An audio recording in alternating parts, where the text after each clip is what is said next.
Bienvenidos al video número 3 de El Varón Domado. A ver, hoy vamos a leer sobre por qué el hombre no es tan importante como creerían ser en el mundo de las mujeres. Y sí, esto va a doler un poco para aquellos idealistas, esto va a doler un poco para aquellos románticos y bueno, ellas lo van a negar, pero como ya sabemos, observen sus acciones, no sus palabras.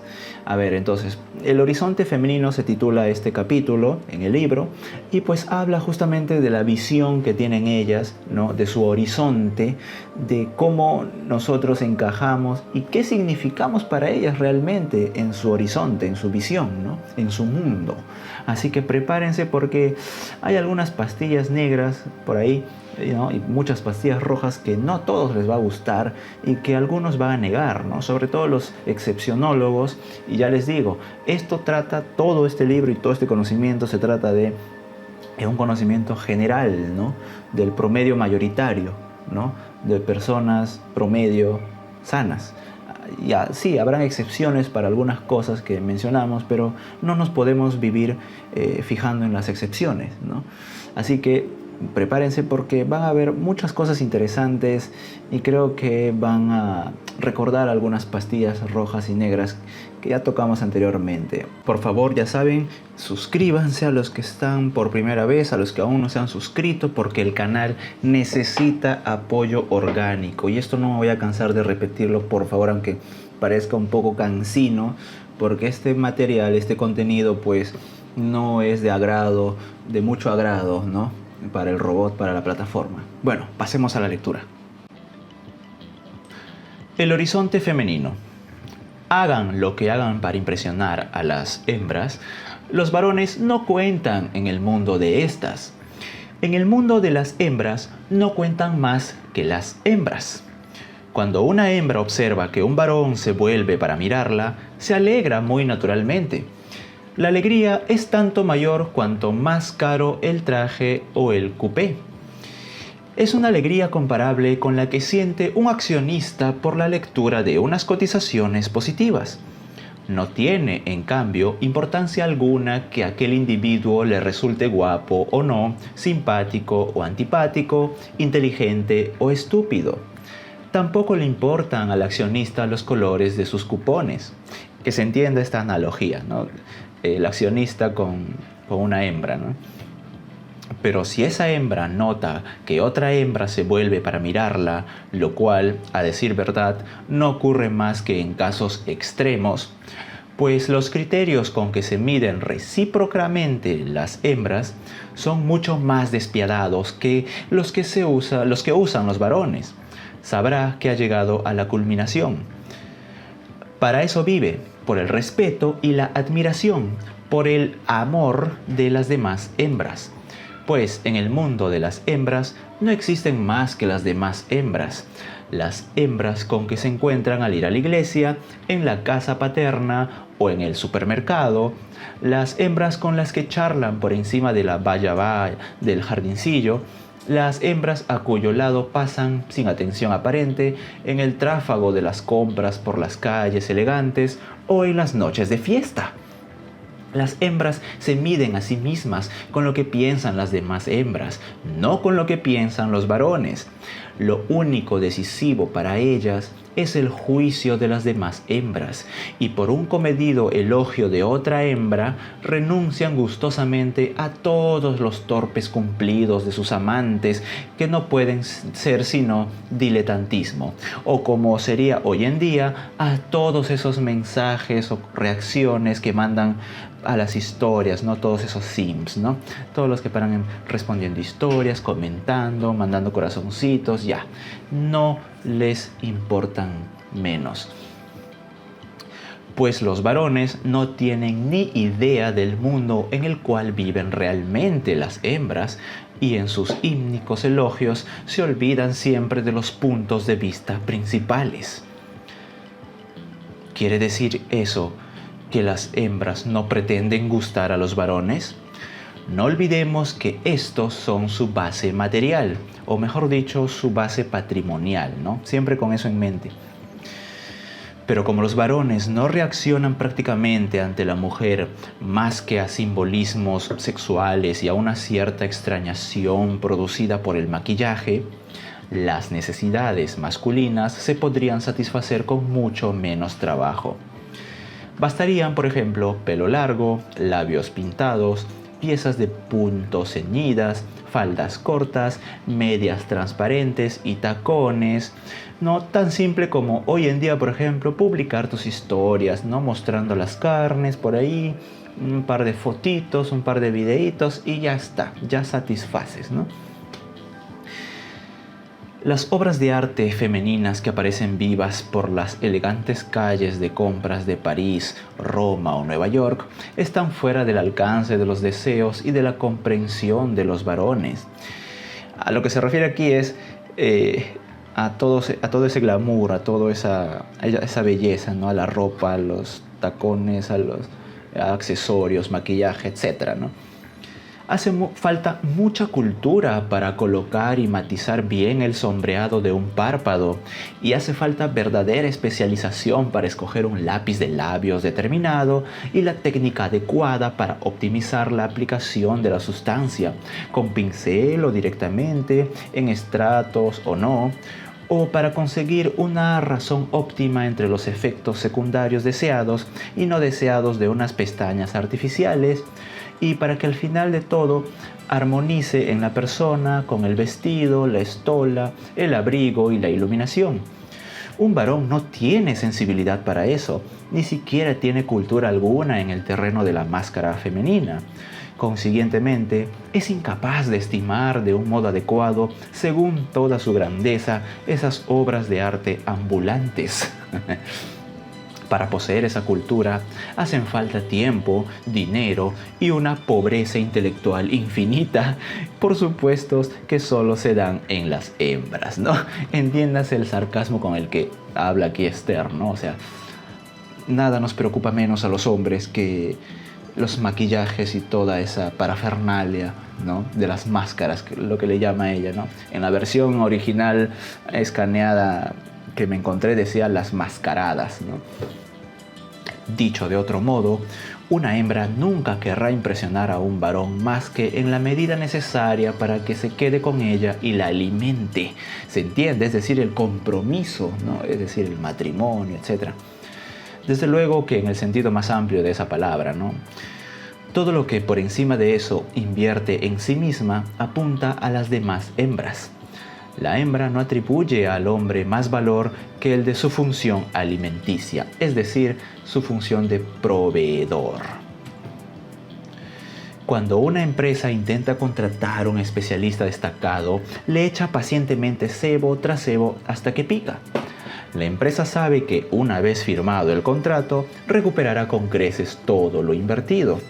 El contrato le mantendrá siempre en la mano el mango de la sartén.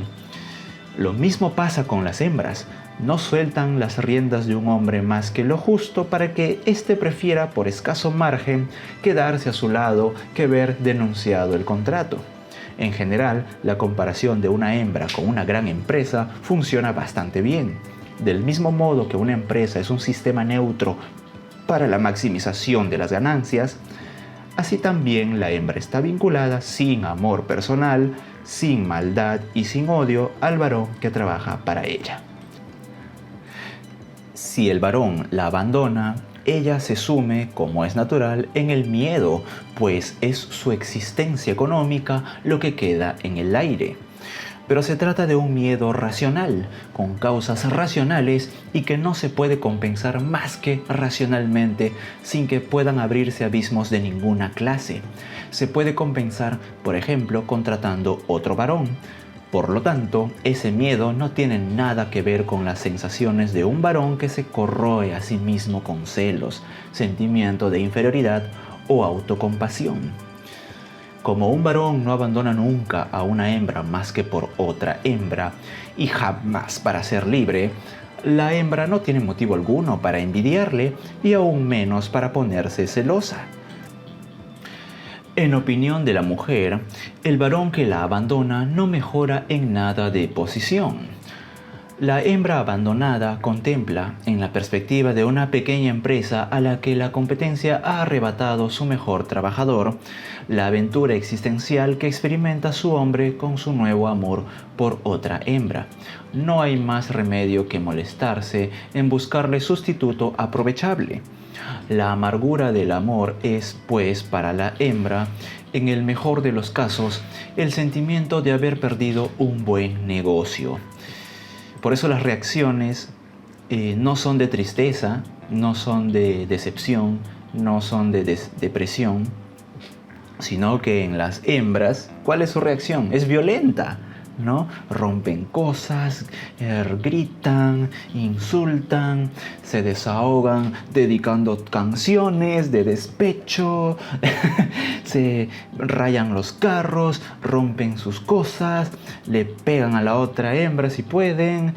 Todo reacciones no de romanticismo, sino, como dice acá, ha perdido un buen negocio, ¿no? O sea, la misma reacción que un accionista tendría o un empresario de una gran pérdida de negocio, ¿no? No, amargura, frustración, reniega, despotrica, insulta, ¿no?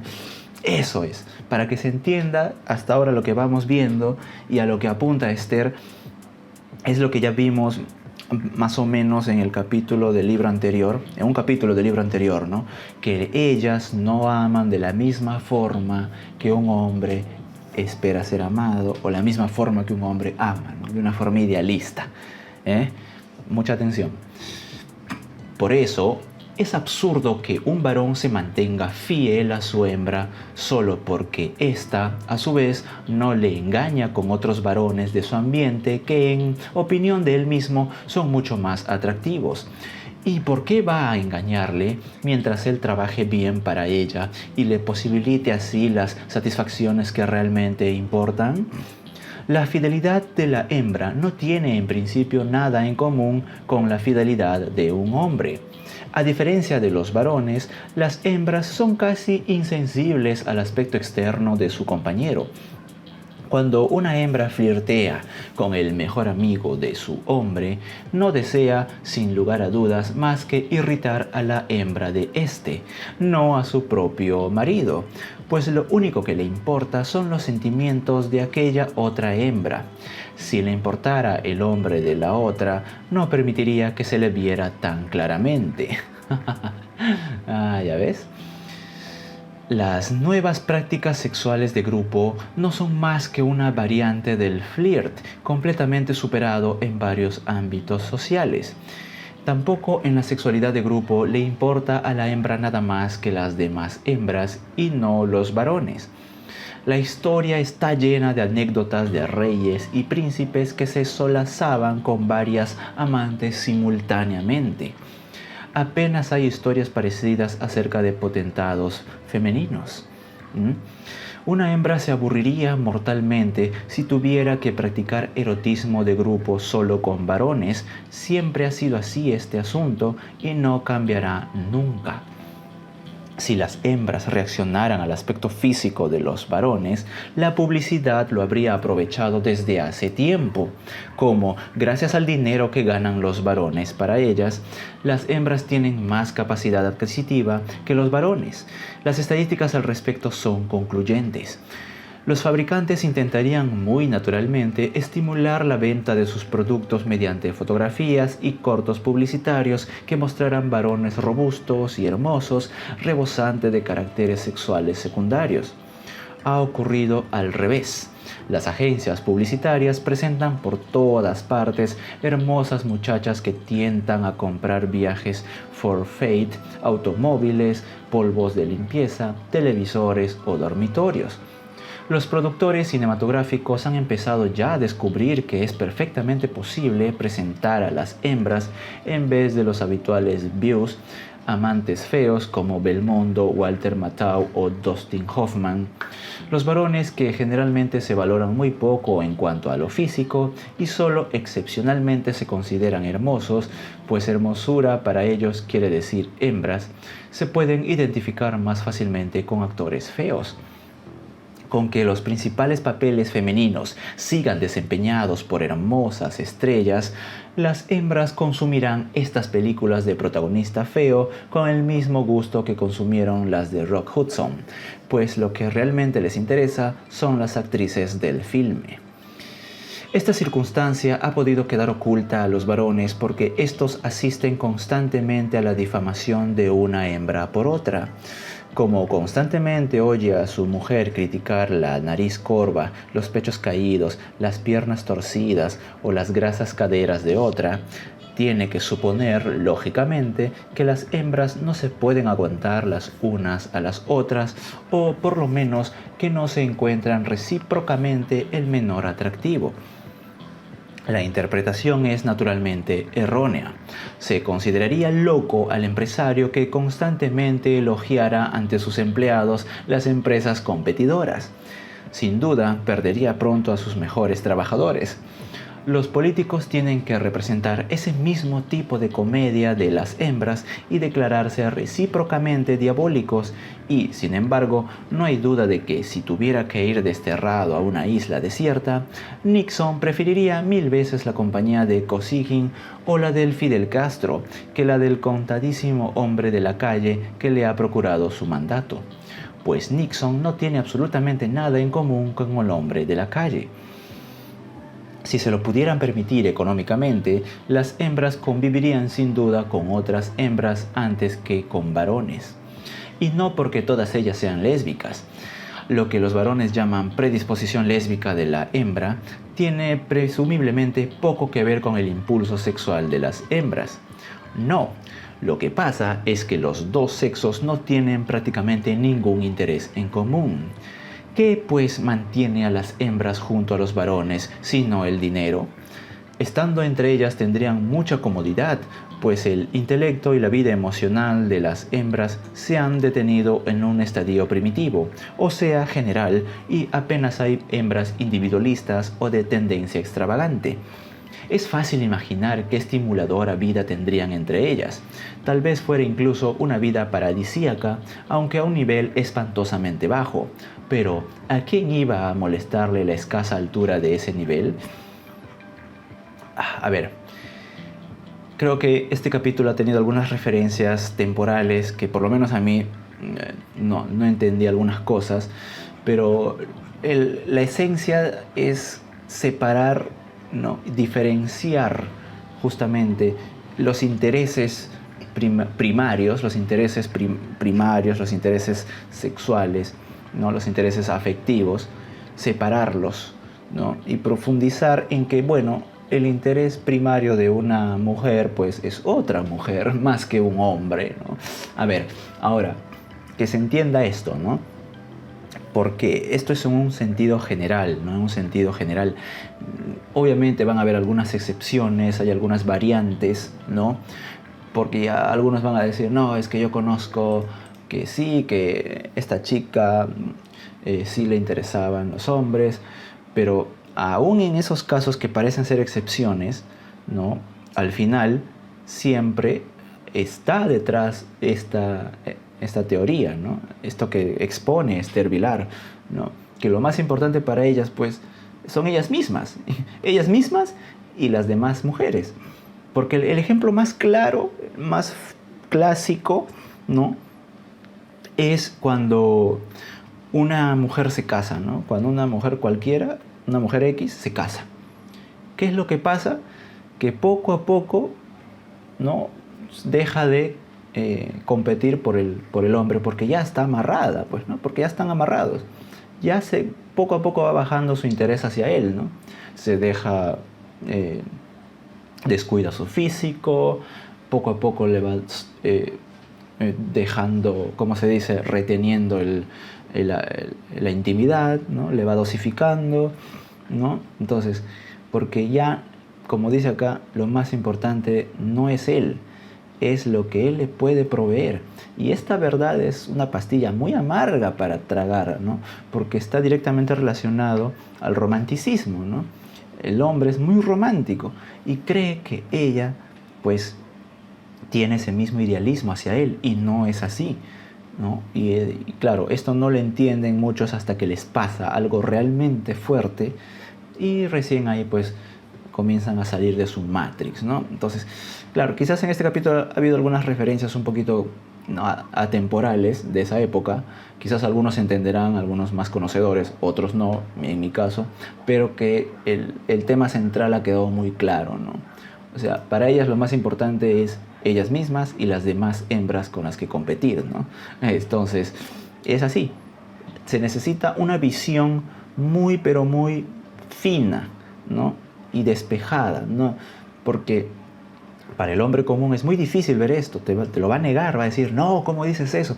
Pero a los que ya tenemos este conocimiento bastante procesado, bastante interiorizado y sobre todo observar experiencias propias y ajenas, nos damos cuenta que es cierto, ¿no? O sea, es muy cierto todo esto.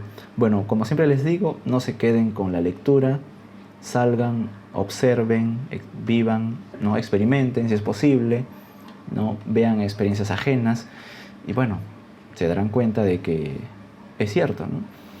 Bueno, muchas gracias y felicidades a los que llegaron hasta aquí. Ya saben, por favor, comentar aunque sea una palabra, una letra, dejar sus reacciones porque, bueno, este contenido al robot no le gusta y necesitamos apoyo orgánico. Bueno, nos vemos en la próxima. Hasta luego.